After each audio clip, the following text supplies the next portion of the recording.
Hey, everybody. Welcome back to the Upper Edge podcast. I'm Scott Stewart, your host and your AI implementation expert. And today I'm joined by Richard Forthman. He's the owner of Spectrum Electric, and they are what you want when you hire an electric company. They serve Central Florida. They've been in business for, around 25 years, and really excited to have Richard on. He's a wealth of knowledge, has so much experience, and I think you're going to get a lot out of this episode. Richard, thank you for taking the time to come on. Thank you for having me, man. It's a pleasure to be here. Great, man. Yeah, thank you. So, Richard, tell me a little bit about yourself. How did you get in the electrical industry to start with, and what led you to build Spectrum Electric? Yeah, funny story. My parents, wanted me to go to college. Worked hard to send me to college, and I went to college. And I honestly, it just wasn't for me. I just wasn't the type of guy to sit there and listen to other people lecture me. I went to a school where we, were kind of self-taught in high school, and so having other people kind of talk to me just wasn't working for me. So I got out and kind of floundered around for a little bit, job to job to job, and then fell into electrical. My cousin called me and he's like, "Hey, you got to come try this. I think you'll like it." And so I was like, "Okay, let's do it." And he told me, he's like, "You can own your own business within 4 years." And I was like, "Dude, I'm sold. Let's do this." So came over, and my father was not the handyman type, so I didn't have a lot of that. Kind of growing up, didn't know, a lot of names and tools. And I went in and I was honest with the guy. I said, "Hey, man, look, I don't know what anything's called, but I'll be the hardest worker you got." And got into electrical, loved solving problems and not knowing things. Electrical is kind of a weird install because you kind of install everything on a theory. And then at the end, you get to see if that theory works. And a lot of times it does not work out right away and you find the problems really quick. But it's always something new. And so been in the industry, always a new challenge, always something kind of growing. And, I went in thinking I was going to own my own business within 4 years, but just worked for other people, enjoyed learning under a lot of different people. Worked my way up and just kept working my way up. And finally, kind of was working for another large contractor in the area. And, it was good to me, but it was kind of time to kind of move on and do my own thing. And this Spectrum Electric kind of became an opportunity. Buddy called me, and his father was kind of in decline mentally, but a great guy. And so he was kind of like, "Hey, can you take a look at the business and see if you could want to purchase it?" So I did. I looked over the books, made an offer. They accepted the offer, and kind of came on, and there was no backlog. And then, yeah, it was like my wife and I looked at each other like, "Oh man," we knew there wasn't a lot of backlog going in, Yeah, but to come on first day and there was no backlog that's was kind of a incredible. shocker. But we just buckled down and hustled, and and then COVID hit. So, which was kind of a blessing in disguise, because a lot of people working from home, you sit around, you start noticing lights out. You start noticing, "Hey, I'm working from home," or "My kids going to school from home. I need receptacles. I need a TV here." So, it wasn't as bad as what I think, because we were considered essential. So that wasn't as Yeah. bad. And then we landed our first large commercial contract, and it was off to the races from there. And, it's been a fun ride so far. So it's a lot of ups and downs. I messed up more than I've probably wanted to, but I've learned from them. So That's the whole thing, right? Learning from it. And that's what I love talking about on this show, because that's where people actually learn. The successes are great, but the mistakes, the challenges, where it's at. So that was kind of like your first big success, getting that big contract. Was that like a commercial contract or a big residential development? yeah, it was a large commercial. Well, it was a large for us at the time commercial contract. It was a condominium complex that it was an old church building that they were renovating into nice condos down on in Fernandina Beach, Florida. So it was a very interesting build. I think it was 10 units, but it has a nice terrace rooftop. It was a fun build. It had its challenges because they wanted to keep the aesthetics of the building. So that's always hard to do, especially with older buildings, and to keep water out and things like that and make it and bring it up to date. So that was our first contract. Now they actually shut down during construction because of COVID. So that was kind of concerning.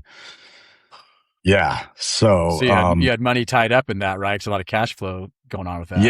yeah, we had money tied up there, and then we had some other smaller jobs that were kind of keeping us afloat at the time. But then when it kicked back off really well. So That's interesting. So I know for a lot of, smaller electrical companies or businesses in general, they want to make that next step and get onto a bigger job like you took on with that commercial job. But the cash flow is an issue and they're really putting themselves out there. Do you have any advice for people on how they could kind of protect themselves from kind of getting the short end of the stick on that if things do go sideways? Because sometimes they do. yes, things do go. Yeah. I would say the best bet is to kind of just stay ahead of it. So one of the things I like to do is, I make sure I bill for mobilization. As far as large contracts go, a lot of, I guess a lot of subcontractors don't realize you can bill for mobilization. Some do, but a lot of the larger ones or smaller ones don't realize you can bill for mobilization. The general contractors bill for mobilization. It's a common thing, and it does cost you to mobilize to the job site. So I think people are afraid to bill for that. And then what happens is they don't bill for the cost of the mobilization and they end up behind going into the job. Because right away, the cost of the mobilization is something you're trying to collect at the end. And a lot of times it's at the end of the job, everything's ate up by retainage if retainage is being held. So for me, on larger contracts, mobilization is big on billing. The other thing I try to do too, I have everything delivered to job site and I try to negotiate billing on stored materials. So I make sure that I try and get that written into the contract, mainly because it protects them because the general contractor, because it doesn't slow down, especially during COVID. A lot of things were coming in slow. So I would say, hey, look, let me try and get it there sooner, as quickly as I can, but you have to pay for the stored material. I don't want to wait because back before COVID, I could order something and have it kind of timed just right so it hit the job. We could install it and bill for it. Yeah, And I think one of the benefits, if any, of COVID was the fact that owners are now willing to pay for the stored materials so they don't have delays. That was something that's I great. noticed is going forward. Like I don't get any pushback. Whereas before COVID, I would get some pushback with like, well, I don't really want it stored on site or I don't want now it's kind of like, yeah, let's get it here. Let's make sure it's here. Let's inventory it and protect it. Yeah, I think there's probably better security measures these days too, right? I'm sure that's one of their issues. I would think is the liability of it being stored there and theft or things like that. And see, that's another thing. A lot of people don't realize, a lot of smaller contractors don't realize, I didn't realize, that, a lot of times builder's risk policy it covers the theft of your material. Now, so we rely on our insurance companies to tell us what we need and what we don't need, just like someone as an electrician. Like I come into your house, you rely on me to tell you what electrical you need, what you don't need. So I make sure to partner with people, and my insurance company did a good job saying, here's the things you need. Here's the things you need to make sure your GCs need. And one of the things is like inland marina insurance, to cover stuff on the job sites for me. So any gaps in the builder's risk policies. But we just had a wire theft on a job site. They stole about $120,000 worth of wire off a job site. And, I don't know where it came from, but someone was watching because it was Somebody, yeah, my philosophy is we do not let wire sit on the job site overnight. It's just our yeah, philosophy. Like the warehouse will hold it and deliver it. So we have it delivered and we install it right away. And for whatever reason, they couldn't install it that day. So they put it in the Connex and it was gone the next day. somebody You inside know, job. Yeah, yeah. Well, I mean, I'm not going to say, I can't, yeah, yeah, yeah. right. It does sound like that, right? Or someone was watching it very closely. Yeah, Um, and there's a lot of other trades on the job site. And there was another construction site literally within eye view. So anybody could have you seen it, never know. Yeah, Yeah. And it's so easy to get into a Connex, but we did everything properly to store it. And so the yeah. GC's builder's risk policy ended up covering it. So, But yeah, people will go after that copper by any means. There's a park by my house, and like they're yanking it out of the Musco light towers. yeah. Where it's got to be sketchy. The risk of getting shocked has got to be there, right? Yeah. I mean, Right now it's ridiculous too. The cost of copper, I think it's almost $5 a pound. It's oh crazy. yeah, it's up Yeah. there.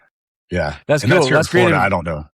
Yeah, in everywhere else. California, But I think it's probably even more. Everything's more. yeah, yeah, Well, that's great advice for people. Yeah, definitely, protect yourself, right? I think a lot of people when they're new in to getting a big job like that or something bigger, they just want to get it and they don't want to yeah. be turned down. So they're willing to put themselves out there maybe a little too much. And I know in your experience, would you say that the contractor hiring them is actually going to have a little more respect for you also and take you a little more serious if you kind of hold them to that standard protocol of mobilization? Yeah, I mean, I've always gotten pushback. Typically with mobilization, mobilization's always pushback, but it's hard to argue. A lot of times, I'm like, well, let me see your billings and I'll match your mobilization. So if you do 5%, Yeah, like, typically it's between 5 and 10% is what a GC gets. Sometimes they'll get less, and I'll say, look, I'll match whatever your mobilization is. Just send me what your mobilization was. Let me see it on paper and I'll match it. And so if you got five, like, because they'll argue, well, you don't really have 5% mobilization. I was like, yeah, I do. And I kind of list yeah. everything out. And then they're So like, it's a well, okay, we'll give negotiation. you 3%. And I was like, yeah, I'll go 3% if you want 3%, so. Like, and the contractors I work for now, they're kind of used to it. We try to build. My goal is to have repeat customers. So that's the other thing is I try to make sure I partner with the right people up front. I have not partnered with the right people in the past, and it's a painful process, and it's one of those things that I learned. I wouldn't call it a failure, but I definitely learned a lesson with them. But you learn. And you learn how to read contracts from certain general contractors and Yeah. kind of pinpoint some of that stuff. Yeah, I'm sure over time you just get a feel talking to somebody where that relationship's going to go, right? Yeah, exactly. Yeah. So, So Spectrum's been around for 25 years, but you took it over around 6 or 7 years ago, it sounds like. yep, this is our seventh year Seventh in year. November. Yeah. Yeah. And we were So, talking before the show, it sounds like you've had some pretty significant growth in that time. yeah, What yeah. yeah. What's where how has that happened so fast? Because it seems like you've grown quite quick. Yeah, I'll say I kind of learned from my predecessor, the guy that I used to work for. He taught me a lot of things. And one of the things I'd say he taught me, and I really take it to heart, was the fact that you just go after the work. You know what I mean? And the manpower kind of take care of itself. And I think that's where some people kind of fall short is they're afraid to go after the work. Now, it takes a while, especially in large commercial, to kind of build traction and build a reputation. Because I think that's one of the points that is hard is you grow and still you got to maintain that reputation of install and everything and make sure Yeah. everybody's on. That's always a big fear is that you're not going to perform. But for us, what it was so the first year we did about 1.2 million. So when I took it over, previously he was about a $2 million a year revenue company. And then the 2 years prior to me taking it over, he kind of, because of his decline, it just shot down. So Yeah. when we bought it, like I said, there was no backlog. He was a service company and like kind of apartment renovation type company. And he Yeah. had no backlog, no customers, anything to speak of. So No when we took it CRM at over, all, yeah. yeah. So we kind of just took it and ran, and we did 1.2 million the first year. And then the second year we did 2.4. The next year we did 5. And then we were kind of stuck in the $5 million range till last year. We did a revenue of around 9.7. Um, and we just started finding our niche. We found, and we're still kind of falling into that niche. I came from a background of the company did a lot of, what fast filled retail, like large box retail, stuff like that. And so I kind of tried to follow in that. And look, the company I came from just did it very well. And so I was like, look, Okay. this isn't my niche. So we kind of what we found our niche is we do federal projects that are hard. We do clean rooms, just the stuff that a lot of other contractors don't want to touch because it's very technical. And I've been blessed Yeah. with a lot of crew that is good with medium voltage, the technical stuff, the clean room stuff, just the very technical aspects of everything. We do a lot of wastewater treatment now. We did a lot of federal work, a lot of medium voltage, things like that. So we kind of you find a niche and you start finding it and you build on that. And that's what's really helped us grow a lot. So That's interesting. Yeah, that's you wouldn't necessarily think about that. Like the clean rooms, that's going to be like a lot of health supplies, healthcare supplies that are made and things like that. Yeah, so during COVID, that was a big Yeah, thing. That and then the fact, so we did a lot of pharmaceutical clean rooms. The other thing we did a lot was computer chip clean rooms. We actually worked with a company that patented right before, because all they kind of saw all the materials going down, like, and everything getting really expensive. So it's really cool. We actually partnered with a company and built a system. They patented it, but it literally takes everything. So when they cut computer chips, it takes all the waste from all the different metals and it yeah, weighs it as it goes through the water, because it's all cut by water. And so when it's flushed yeah. out, it goes through this system that weighs the water So and can tell what volume, right? particles, and Yeah, it separates it, and it recycles so like the gold, the platinum, all that stuff that they use for computer chips. It recycles it to where they can melt it down and that's reuse amazing. it. Yeah, it was a really That's cool amazing. project, but That's yeah. really cool to be part of that. So yeah, where does all this? I mean, that's like you grew really fast. How did you get all of these new contracts? Like, what was your outreach for that? Yeah, so I just honestly, I kind of threw everything at the wall to see what would stick. What my philosophy was at first was just bid a lot just to get our names out there. So we bid Yeah, everything we could. I was bidding. Everybody in house was bidding. If they weren't working on a project, they were bidding jobs. And so we did that so everyone could see Spectrum Electric all over the place. yeah, Everybody that was bidding anything would see Spectrum Electric. We would find, if we bid one job, we'd try to find all the other.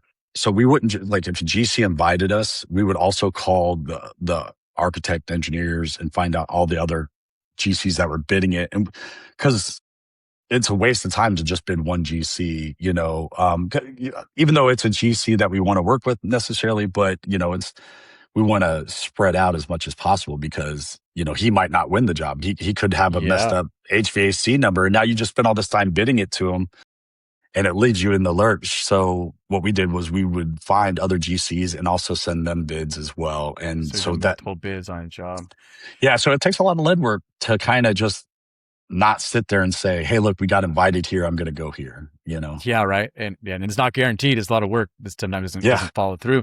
And you said you do this like a lot of government work too, which I know a lot of times they like to go with lowest bid, Oh, yes. which So is well, that's honestly the easiest way to get in, right? So, yeah, because a lot of times private contractors, the lowest isn't always what they're going to pick. They're going to pick the guy they know, or general contractors haven't negotiated and they don't know your name yet, so they're not going to use you. Now like I said, we have customers that we work with now, and they kind of bring us in.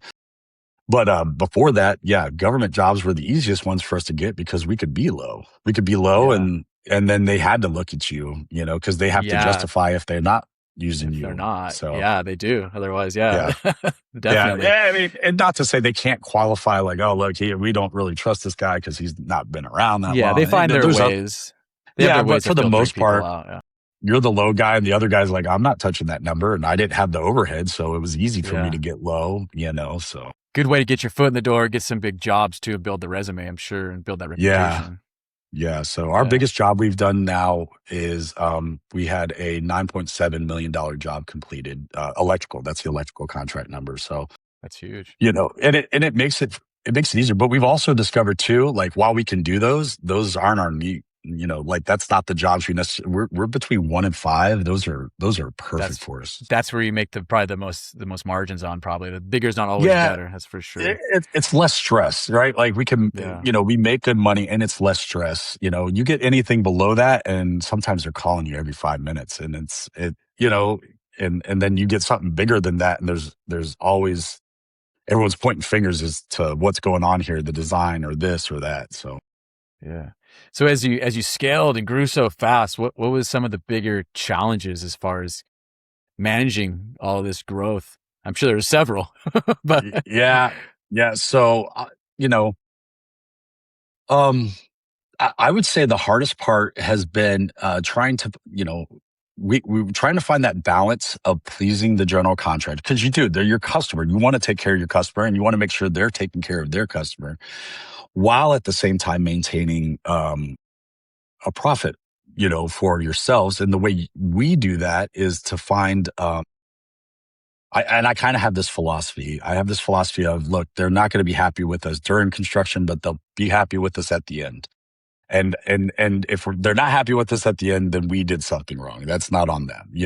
But what happens is, a lot of times, and understandably so, general contractors, they want to get this one wall up because they have on their plate, they have a bunch of things. Well, what happens is if I stop over here and go over here, especially in electrical, because yeah, we're running wire from point A to point B. If you stop in the middle, well, now you make a B, C, D. There's just more failure points, right? For That you can sure. run Yeah. into. So, and I saw that's the biggest mistake I think a lot of electricians make is running around trying to please the general contractor, and you leave all these loose ends to the end of the job. And then when you get to the end of the job, you know, you're spending something that would have taken you 5 minutes. Now you're taking 2 hours to find out why it's not working because Spaghetti, someone right? Yeah, it's just yeah, well, someone just everything's ran right, but then this box and this box just didn't have a jumper. But it takes you 2 hours to find that, but it takes you 10 seconds to run it.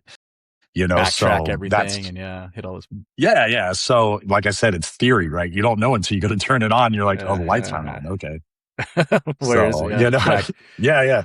So track that maintaining that down. flow while keeping the customers happy, that's a challenge. And a lot of times they're not happy because you have to tell them, I can't go do that wall because I got to do this. And they don't necessarily understand that you're trying to save them in the end because they're going to be mad at you at the end because nothing's working right and you're running all around checking things. So, So many you moving know, parts. Yeah. And those yeah, are some big projects you're doing. That's not just one like residential house. That's for sure. That's giant, massive yeah. projects. What like with you being the business owner, where are you spending most of your time today? I know you're not on the jobs running wires, pulling wire anymore, but No, so today, so we had a service division that's ran okay. It was kind of just maintaining. So right now, my big goal is to push marketing and just understand. Like one thing I've noticed is as you get bigger, um, as you grow as a company, one of the things you kind of are doing is you're just marketing. You're figuring out new ways to market yourself.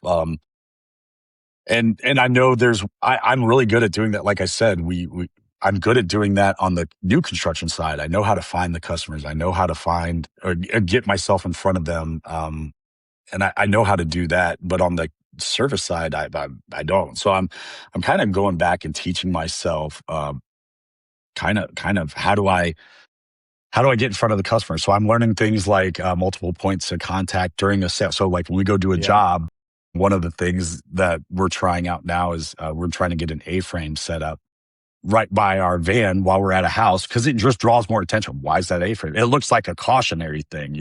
yeah. But So if you're gonna look, yeah. yeah, yeah, and if I can get two more jobs off that while I'm doing one job, well, now that one job's advertising itself, and people don't look at vans anymore. I'd love to say they do, like maybe driving Every down the van road, is but wraps now, So yeah, yeah, it's just yeah, another wrap van coming down the road. yeah. Yeah, Yeah, and it's sitting in the yeah, driveway. Okay, they're having electrical work done. I'm not really thinking about it, but you see an A-frame sign or yeah, even the yard signs, just kind of offering the customer, hey, I'm going to do $25 off your bill. Just let me put this yard sign here. Next time you mow, yeah. yank it out, throw it away. Appreciate you. Let me do it, and I'd give you $25 off. They're not gonna. They don't ever say no to that. No, So no, that's we're great. just finding stuff like that we are trying to implement and make our service guys more so we've got a new system in place where they can price book and do stuff there on site rather than before they would have to call and get an estimate done or they'd sit there and handwrite an estimate.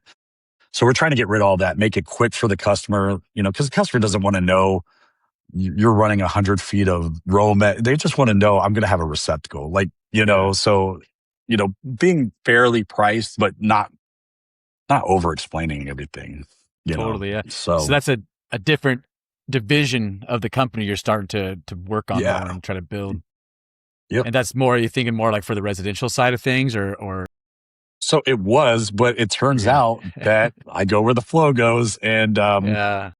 we actually partnered with the company. The company's name is Alta Vista, and they've helped us grow our commercial division. So we got in with the Orlando Science Center here as a service contractor there. And so we've gotten in with a lot of apartment complexes.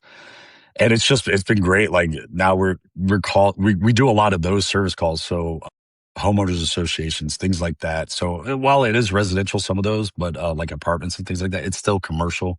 So we're getting a lot of that work now. Um, so I thought it was going to be residential, but it turns out, maybe commercial's in my blood. I don't know. Right? So I Just can't, I go where the can't seem to demand get away is. from it. Yeah. That's So funny. That's funny. Yeah. So when you look at like technology and AI, I'd like to talk a little bit about that. That's what I work in. Um, so last time we spoke on the podcast, you mentioned you were interested in it. And is oh there yeah. any areas you see in your business that you think would be really helpful, or anything you've explored that you found success with? Yeah. So one of the things I've done, I created this thing for toolbox talks within my industry. So I did it all in AI and I had it automated and did it all itself. I connected it with APIs to HeyGen and all this stuff. Yeah.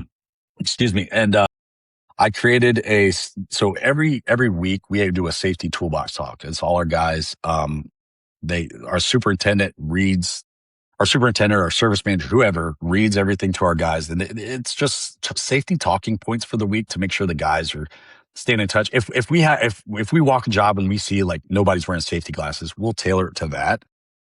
But what I was able to do was I created a video, and one of my guys actually suggested, my general superintendent suggested, he said, "Hey, you do the videos." And I was like, "I don't have time to do the videos." Well, I got AI to create an avatar to do the videos. So now the videos, every week they log in and they have to watch this video, and it's a safety toolbox talk. And they can do it in English or Spanish. My guys all laugh because like now they hear me talking Spanish.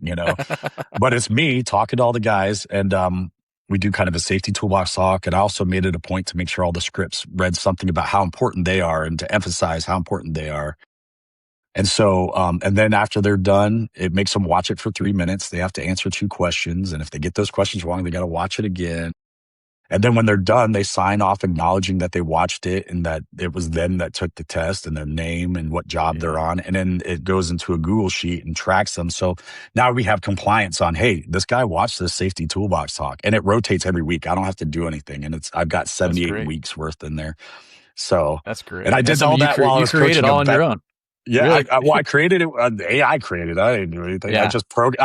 I told it what to do. Like I remember I was at a tournament.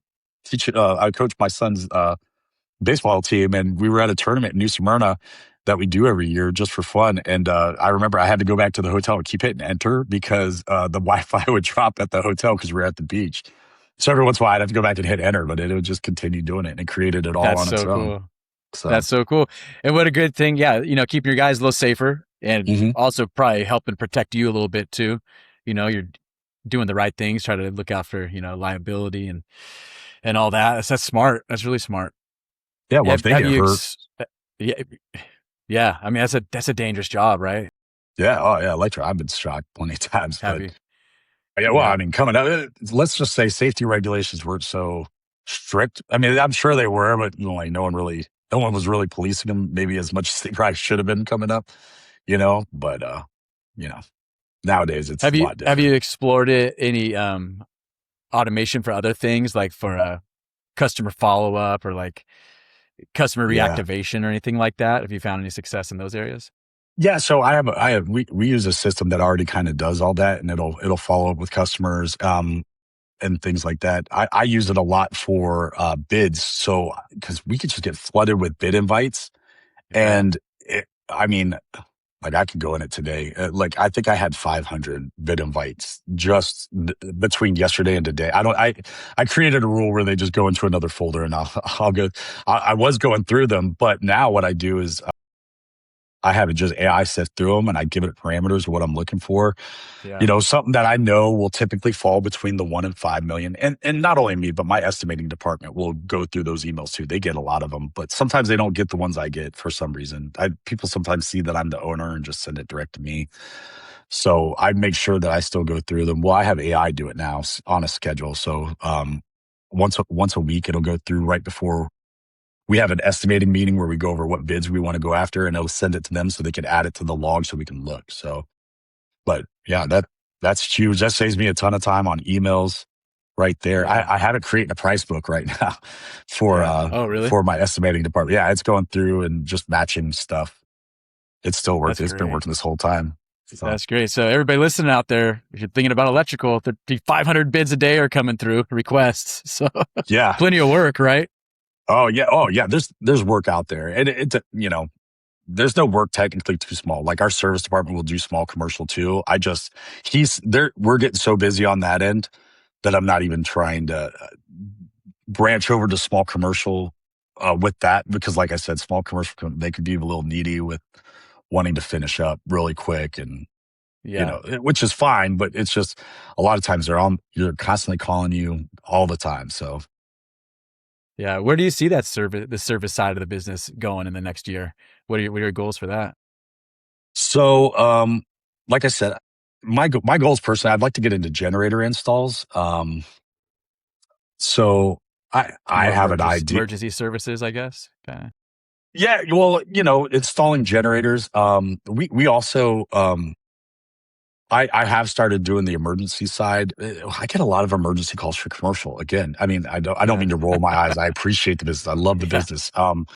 So it's funny. Things always, like, I start something and it always takes me a different way than what I expect it to, which is fine. I'm completely okay with that.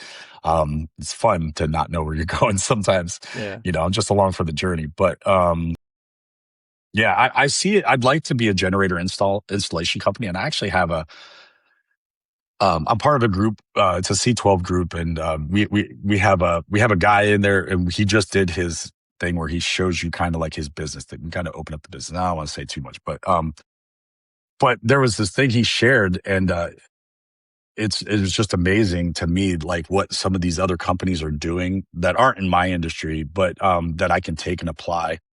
But I'd like to grow the generator. Like I want to really figure out how to market selling generators, and then broaden my horizon to other markets. It's sort of like, because I'm licensed in North Carolina, South Carolina, Georgia, Yeah. Alabama, all these places. So, but I don't necessarily have a presence there like I do here. So I would like to partner with other electrical contractors in other areas. Be a Um, broker in a sense, almost, yeah, right? like I want to find the secret sauce for marketing generators, and then partner with other guys and give them business. Yeah. I get business, and I can market it and all under the Spectrum banner, and then they can just do the installs for me. And I'm even fine giving them most of the profit. A win-win's a win, in Right. my book. So Yeah. That's that's interesting. kind of where I I'd love the way like you're to go with thinking. that Yeah. side. Yeah. I love that. Yeah. You're ambitious. Yeah, got to sleep sometimes, I guess, but Yeah. I guess so. That's great. So Rich, man, before we wrap it up, anything else you'd like to add? Any yeah. advice for So people out there? yeah, if you're in the electrical industry, I know sometimes it could be, and I know a couple electricians, like they're in my group with us and we talk, and um sometimes it could be rough. I just say, look, you're going to make mistakes, you're going to fail, but fail up. Like I call it a screw up. You're screwing up, Yeah. not screwing down. Like I screw up all the time. I make I so like many that. mistakes left and right.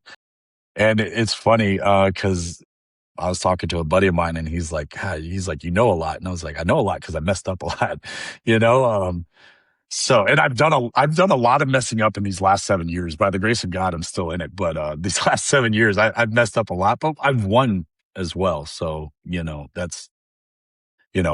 I would just say, just keep plugging along and find your niche. Don't try to force it. Don't square peg in a round hole. Right? Like if you just notice, man, I do these really well, but I don't do this really well. Lean into it. There's plenty of work out there too. Partner with another electrical guy. Like, this guy might get all this, the guy might get a bunch of apartment works, but he doesn't know how to do apartments well. Partner with him. If you do apartments well, partner with them and say, hey, you get the work and I'll do it. I feel like electricians sometimes are afraid to reach out to each other. I work with like 3 or 4 different electrical contracting companies, and we find things that we need help with, and we help each other and we grow together. And trust me, electrical is not going anywhere, and the tradesmen's you know aren't there. So I'd say, just don't be afraid to lean into it, and don't be afraid to mess up, and encourage youth to get into the industry, because Yeah. we need it. Yeah, that's great. That's one thing I definitely took away from this conversation was don't get so set on here's what I've set out to do and I'm going to do it this way no matter what. because you never know what might come along or what kind of pushes you that way. It's kind of God's will, really, at the end of the day. Oh, So 100%. go Yeah. go with the flow. Do where it takes you. Don't fight it. Don't fight the current, right? Yeah. Yeah. Exactly. Oh, yeah. That should be my mantra, you know? So it's funny, like just reflecting on it with you, I didn't even realize it was that big of a thing. I mean, I know it, but it's, I kind of highlighted it here is like, wow, yeah, we've kind of Definitely. just gone wherever the work led us to. And then some stuff I'm like, oh, yep, that door's shut. I don't want to do that Yeah. work again, you know? That's So, great, man. Hey, yeah. so if someone's in Central Florida and they're looking for a trusted electrical contractor, where's the best place to learn more about Spectrum Electric? I mean, spectrumelectricinc.com or spectrumelectric.com's too fine. We have both. But yeah, go to spectrumelectric.com. We have a bunch of calculators. You can even size your own generator from our website. So Oh, we have a really? calculator on there. Yep. And then That's great. you can book services through there, anything you need. And then we're look us up. We're in Castleberry. You can come by, say hi, stop by the shop. We have a bunch of cool people here. We like to have fun and celebrate, and doors always open. That's awesome, Rich. That's awesome, man. Hey, Rich, well, thanks again for taking the time. This was a really good episode. I'm sure I got a lot of value out of it, so I know the audience will too. And I really That's appreciate you just coming on, man. It's great information. Yeah, it is an honor. It's such a great show. I appreciate this, man. Thank you so much. I feel That's blessed so to be cool. on it. Great. So, Thank you, Rich. Everybody, thanks for joining us today. Look forward to seeing you next time on the Upper Edge. Have a good one.